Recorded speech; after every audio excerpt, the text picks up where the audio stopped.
আসসালামু আলাইকুম। দ্বিতীয় শ্রেণীর শিক্ষার্থীরা কেমন আছো সবাই? আশা করি শিক্ষার্থীরা তোমরা সবাই ভালো আছো। শিক্ষার্থীরা খেয়াল করো, আজকে আমরা তোমাদের বাংলা বইয়ের 18 পৃষ্ঠা নিয়ে আলোচনা করব। দেখো 18 পৃষ্ঠা হচ্ছে কি পাঠ 8। শিক্ষার্থীরা এই পাঠটা হচ্ছে একটি গল্প নিয়ে, ঠিক আছে? আজকের ক্লাসে আমরা একটি গল্প পড়ব। তো দেখো গল্পটার নাম কি? গল্পটা হচ্ছে সিংহ আর ইঁদুরের গল্প। সিংহ আর কার গল্প? সিংহ আর ইঁদুরের গল্প। তো চলো আমরা গল্পটা পড়ি। আচ্ছা, এখানে একটা আমরা ছবি দেখতে পাচ্ছি, ঠিক আছে? এখানে ইঁদুর, শিক্ষার্থীরা দেখো আমরা একটা ইঁদুরের ছবি দেখতে পাচ্ছি। এখানে সিংহ দেখতে পাচ্ছি একটা জালে আটকা রয়েছে, ঠিক আছে?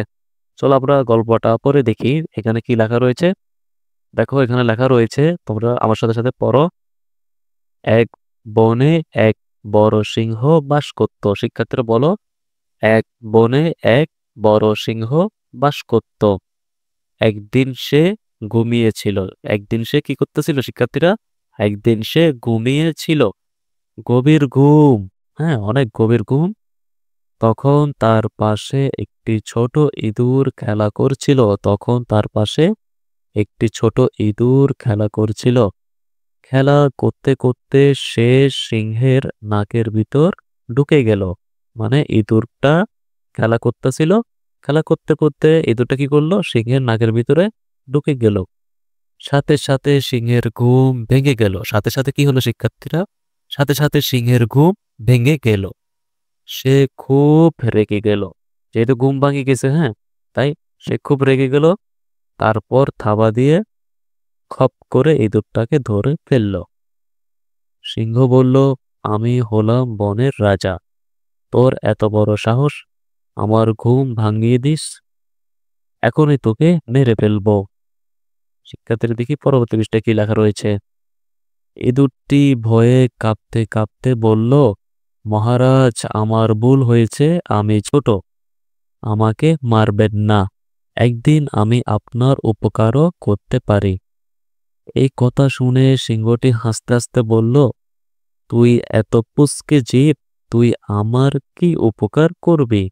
যেহেতু শিক্ষার্থীরা সিংহ ছিল বড় এবং ইঁদুর ছিল ছোট, তাই সিংহ ইঁদুরকে বলল যে তুই তো বেটা ছোট, তুই আবার কি উপকার করবে, ঠিক আছে?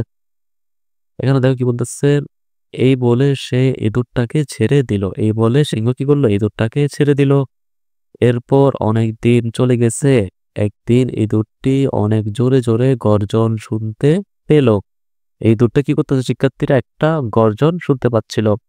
সে ভাবলো নিশ্চয় সিংহটা কোনো বিপদে পড়েছে। ইঁদুর ভাবলো যে নিশ্চয় সিংহটা কোনো বিপদে পড়েছে। সে ছুটতে ছুটতে সেখানে গেল। মানে ইঁদুর ছুটতে ছুটতে সেখানে গেল। গিয়ে দেখলো সিংহটি একটা ফাঁদে আটকা পড়েছে। গিয়ে দেখলো কি? ইঁদুর ওখানে গিয়ে দেখলো যে সিংহটা একটা ফাঁদে আটকা পড়েছে। এই যে আমরা ছবিতে দেখতে পাচ্ছিলাম, ঠিক আছে? সিংহ একটা ফাঁদে আটকা পড়েছে।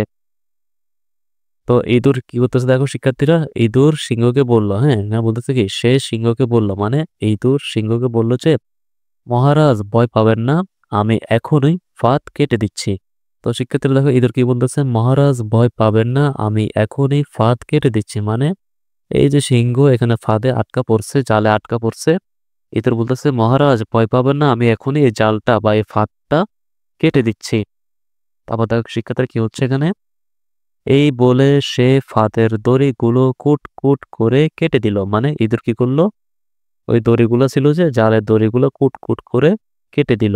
আর সাথে সাথে সিংহটি মুক্তি পেল। সাথে সাথে সিংহটি বেঁচে গেল, ঠিক আছে শিক্ষার্থীরা? মুক্তি পেয়ে সিংহটি খুব খুশি হলো।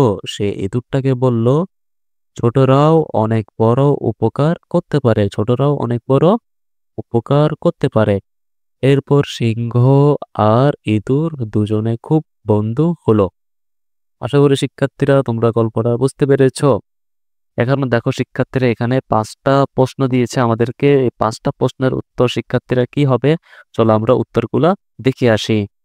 তো শিক্ষার্থীরা তোমাদের 19 পৃষ্ঠায় প্রথম প্রশ্নটা ছিল কি, সিংহের ঘুম ভেঙে গেল কেন? শিক্ষার্থীরা সিংহের ঘুম ভেঙে গেল কেন, এই প্রশ্নটার উত্তর তোমরা কিভাবে লিখবে দেখো। তোমরা লিখবা উত্তর, তোমরা উত্তর লিখবা যে ইঁদুর সিংহের নাকের ভিতরে ঢুকে গেল। হ্যাঁ, ইঁদুর সিংহের নাকের ভিতর ঢুকে গেল এবং সিংহের ঘুম ভেঙে গেল।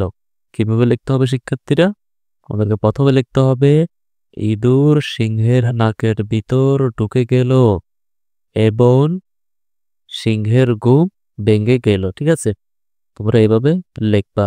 শিক্ষার্থীরা পরবর্তী প্রশ্নটা কি ছিল? পরবর্তী প্রশ্নটা ছিল যে বনের রাজা কে? তো শিক্ষার্থীরা বনের রাজা কে বলতো? উত্তর হবে যে কি বনের রাজা সিংহ। ঠিক আছে, বনের রাজা কে শিক্ষার্থীরা? বনের রাজা হচ্ছে সিংহ। আবার শিক্ষার্থীরা 3 নম্বর প্রশ্নটা ছিল কে ফাঁদে আটকা পড়েছিল? তো শিক্ষার্থীরা প্রশ্নটা কি? কে ফাঁদে আটকা পড়েছিল? তো শিক্ষার্থীরা কে ফাঁদে আটকা পড়েছিল? উত্তরটা কি হবে? উত্তর হবে যে সিংহ ফাঁদে আটকা পড়েছিল। ঠিক আছে, সিংহ ফাঁদে আটকা পড়েছিল।